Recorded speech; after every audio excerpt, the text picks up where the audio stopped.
육아의 달인 아닙니다. 그 얘기 듣는 순간 머리가 휑하니 비는 느낌이 들었습니다. 잠언 14장 4절을 보니까 이런 재미있는 말씀이 있어요.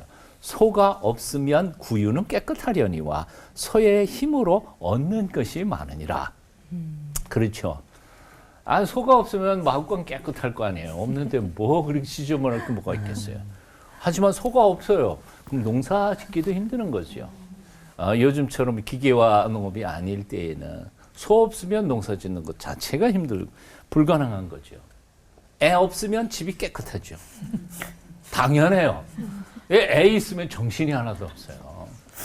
우리 집에 외손자 하나밖에 없는 녀석이 집에만 오면 난리예요. 내 방, 안방, 이모 방 가가지고 다 뒤집어 놓는데 정신을 못 차리겠어요. 어느 날 내가 아끼던 지구본을 어떻게 피아노 위에서 꺼내가지고 나사를 다 풀어가지고 그걸 고무를 만든 거야. 그냥 방 차고 저거 지워지 뭐라 그럴 수는 없잖아요. 상책이 나고 글자 다 지워지고 그래도 좋아야지 뭐 어떻게. 이스라엘 성지순례 가가지고 특별히 받은 이 볼록볼록 나온 지도 있잖아요. 입체식 지도. 거기도 딱 이렇게 해놨는데 뭔 꼬챙이 같은 거 가지고 막 그러면서 다 씌워놓는데 가슴이 찢어지는 것 같아. 어떻게 해요? 내쫓아? 그래도 그놈 오는 게 행복해요. 그리고 그놈이 할아버지 그렇게 현관문에서 딱 문 열고 팍 뛰어서 딱 안기면 그런 거 뭐 망가진 거 괜찮아.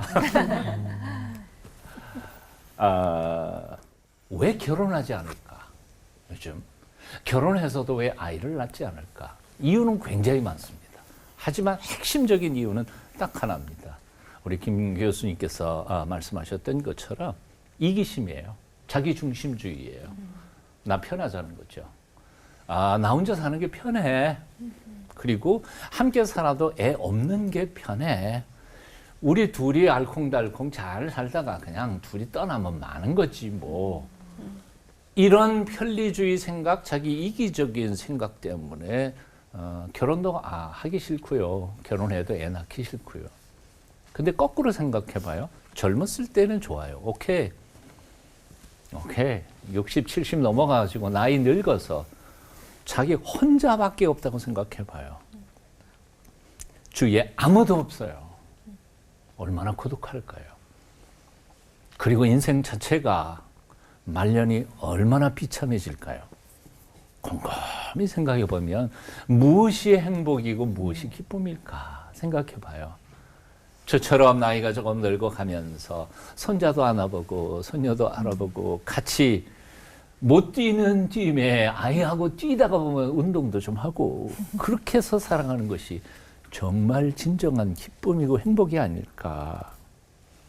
하나만 더 보태면 이런 겁니다. 인생은 내가 시작한 게 아니라는 거죠. 하나님이 나를 이 세상에 보내신 거예요. 내가 마음대로 끝낼 수 있는 것도 아닙니다. 하나님이 오늘날 나에게 불러서 가자 그러면 우리는 갈 수밖에 없는 거죠. 한마디로 말해서 인생은 내 게 아닙니다. 내 마음대로 살 수 있는 게 아닙니다. 하나님이 나를 이 세상에 나를 통하여 무슨 할 일이 있어서 나를 보내신 거고 그 일 끝나면 나를 또 데려가시는 거죠. 이게 성경적으로 말하면 우리는 사명인이라는 거죠.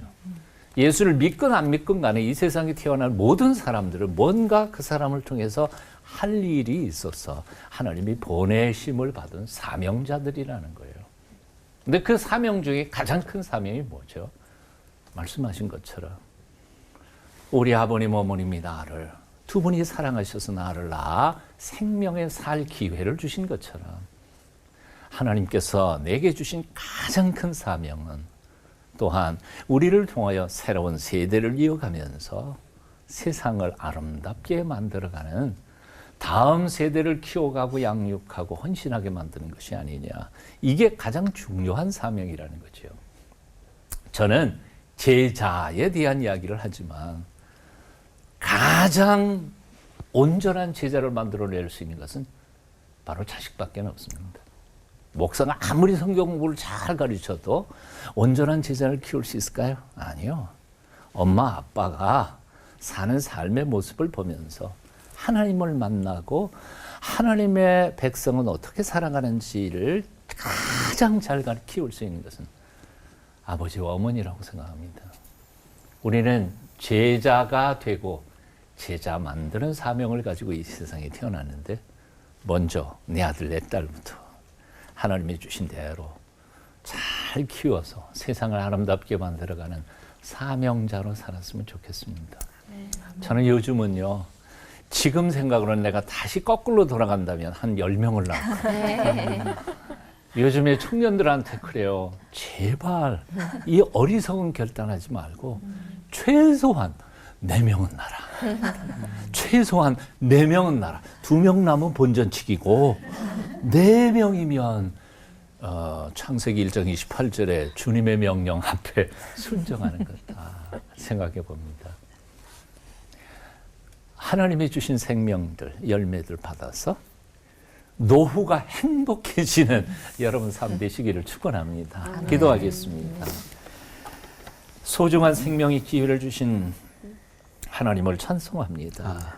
주신 선물들을 잘 가꾸어 세상을 아름답게 만들어가는 복된 하나님의 자녀로 살도록 우리를 도와 주시옵소서. 예수님 이름으로 기도합니다. 아멘.